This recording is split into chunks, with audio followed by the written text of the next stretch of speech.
Hi, my name is Mark Walker. I'm the editorial director at the FinTech Times, and we're here at Seamless, North Africa. I'm going to start off by asking my interviewee to introduce herself to you, the audience. Hello, my name is Inji Borai. I'm the VP and Country Manager at Mastercard in Egypt. Fantastic. Thank you so much for joining us.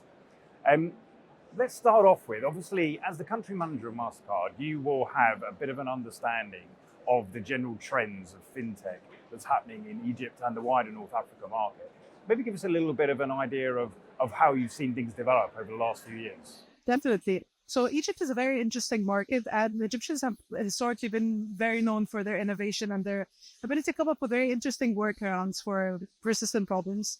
So the Central Bank of Egypt has taken a very keen interest in growing the fintech ecosystem in Egypt, and that's translated into their Sandbox initiative. It's translated into a series of outreach initiatives, education initiatives for the fintech ecosystem. And that's resulted in us seeing that market consistently grow in Egypt. We're currently looking at around 170 plus active fintechs in Egypt that are well-funded and are active in the space.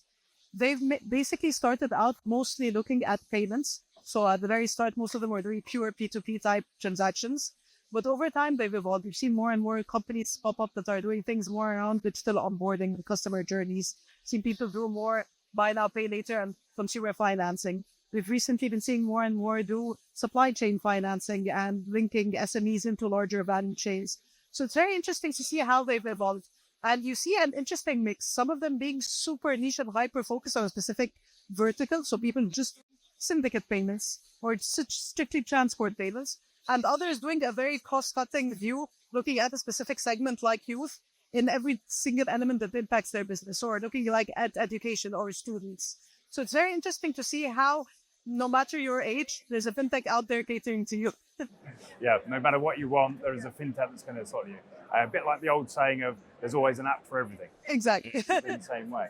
And so do you think there was a catalyst? Obviously, a lot of people still look back at COVID and say COVID was a massive catalyst for change. Do you think that is the reason, or do you think that the government and the regulators were going to get to that point anyway? I think COVID was definitely an accelerant to a lot of initiatives because e-commerce took a huge boost during those days. And a lot of individuals and segments that were historically resistant to using tech and resistant to putting their cards online became a lot more open to it under the strict conditions of lockdowns during COVID. So that definitely helped. I think the central bank also has taken a very collaborative approach. So they've been working very closely with us as schemes, us as Mastercard. They've been working very closely with the education institutes. So, for example, the AUC Venture Lab has been very actively involved. So there was a lot of accelerators and incubators popping up that were pushing the agenda forward little by little. The Ministry of the Ministry of International Cooperation at some point took a keen interest on this, and they have participated in the setup of FELEC, which was also an interesting accelerator in that space. More and more regional accelerators came in, and I think one true success story was when we started seeing exits and regional expansions.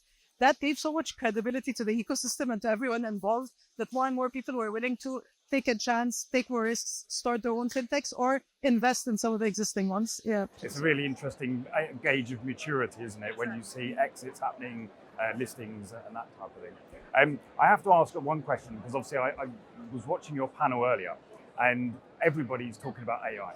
Everyone's embedding AI into everything for whatever reason. And you made a really interesting point in my mind, which is we shouldn't have AI for everything. We should choose what we do. So can you maybe just elaborate on that a little bit? Because, that was a really interesting area. So we have limited resources, and banks and institutions generally are very cognizant of that. And as a result, you cannot just throw money at every single project. Your IT team won't have the capacity, your team won't have the resources. So it's crucial that you actually prioritize initiatives that will be high impact for you as an organization. So each organization, the high impact initiatives will be fundamentally different. It depends, are we going after, for example, a very affluent customer base? I'm mostly interested in their customer experience. So I want to, for example, use AI for some sort of robo-advising to help drive their investment portfolios, because that's the nature of the customers I have. So that's the best big bet for you. Other banks who are going for mass, it could be about behavioral credit risk scoring and onboarding people faster, getting them approved for cards and getting them out there. For other banks that might be targeting more youth proposition, it might be about hyper-personalization. Because as a Gen Zer, it's a lot we need. They don't want a one-size-fits-all solution. They want offers tailored just to them, customer experience tailored just to them. So how can you really leverage that hyper-personalization play using AI to cater to those Gen Zers? So it really depends on who your target segment is and what your true pain areas are. And then you're able to pick up what the ideal prioritized project is for you. But I fully believe that if you try to go after everything, nothing will get done. I think it's a very valid point, and that's why I really wanted to mention it. And so the other thing that you're talking about while you're here as well is a new initiative that you're working on, which is Rise. Tell us a little bit about that and how it came about and what it's looking to try and achieve. Sure. So at Mastercard, financial inclusion is very near and dear to our hearts. It's a large part of why we do what we do. And as a result, we've been thinking about how we can start initiatives, whether with the central bank or with banks or with merchant community, to really drive that financial inclusion agenda.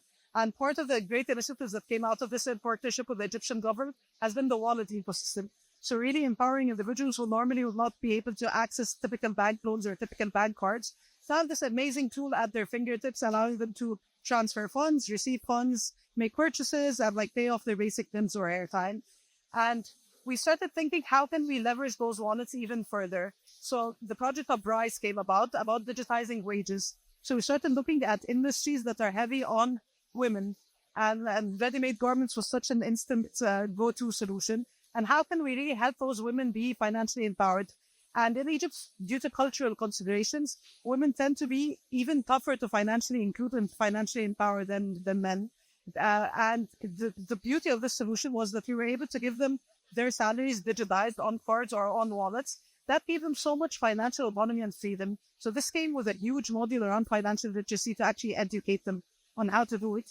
But if you visit the factories today, you'll see those women using that tool to run, what a gamaiya is? It's a rotating savings setup. So they're running their gamaiyas on those wallets. And that to me is such a huge win. So she's truly financially empowered. And she's able to make her own investment decisions. She's able to pay off her own purchases if she's interested in something for herself. And we've seen generally in that socioeconomic segment, women tend to be driving the health agenda for the household. So she's able to make sure that the kids stay in school through having that level of financial empowerment. She's able to make sure that they make health payments whenever they need to. So seeing that really come to fruition and seeing it scale from one factory to 2 and now 9, working with 3 different banks is so exciting. Yeah. It's one of those things, isn't it, where it's nice to see a real end result that you can actually attribute things to. There's many initiatives where you hope that it has an impact, but you don't always see it. So it's quite good to see that. And I guess from that perspective, it's also, as you say, it's kind of fueling additional fintech ecosystems, allowing those empowered women to make their own investments, make their own decisions on where they spend their money, etc. So that's also helping towards the wider fintech ecosystem too. Well, definitely. And it's great to see fintechs pop up that are actually serving that bottom of the pyramid. So as we look at fintechs doing more and more financial inclusion initiatives, I love the sheer amount of buy now, pay later that's popping up and consumer finance options that are popping up. They're extending beyond the affluent going for expensive purchases of their luxury items. It's really helping them buy machinery that would serve their businesses as startups and as small SMEs or micro merchants within that socioeconomic segment that you're trying to include. So it's really great to see fintechs really step up in that space and really cater to those segments. Okay, so for my final question, it's the really difficult one. What are we going to be talking about here next year? What is going to be the big trend of 2025? Oh, that's an interesting one. Given the trend we've seen so far, I think the trend we're going to be talking about next year is more multidisciplinary. How the cross-pollination between different sectors can really impact things. So what can the investment field learn from payments, and what can payments learn from education or healthcare? I think there's going to be a lot more talk about innovation and health tech next year, innovation and edutech. Those hybrid, multidisciplinary solutions, I think are going to be the next big thing, Meet. Wow. Okay. Fantastic. I look forward to sitting here again next year and discussing those. Thank you very much for joining me on Seamless TV, powered by the FinTech Times. I look forward to it. Thank you.